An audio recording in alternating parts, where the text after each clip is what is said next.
Prior to the Revolution, the church was a major part of the everyday life of the French people. The church was the main source of learning and structure in France for the time, so in the decline of the church's power due to the start of the Enlightenment, the common people became negligent. The Enlightenment was an era in Europe where philosophers and thinkers began questioning the church's teachings and authority.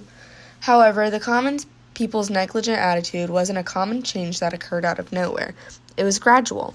It started when the peasants and growing middle class noticed how the rich were living lavish lifestyles and how they were exempt from taxes.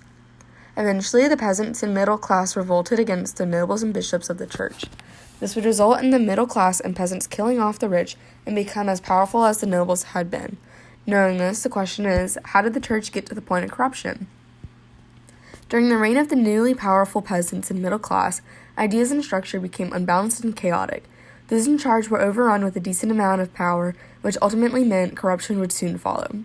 Nuns, monks, and lower-class priests were forced to sign an oath pledging allegiance to the new hierarchy's rules, called the Civil Constitution of the Clergy. The Civil Constitution was an effort to reorganize the Roman Catholic Church in France. Because the French government abolished the collection of tithes and confiscated church lands, its goal was to reduce the number of bishops from 135 to 83. As well as have the enfranchised citizens elect the bishops and priests.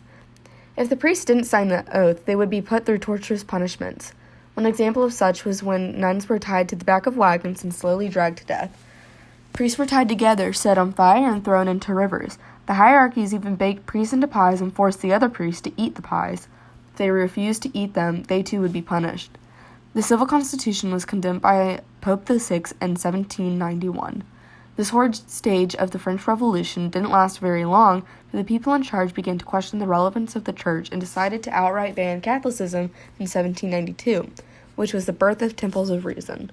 These temples were based on the ideals of reason, virtue, and liberty.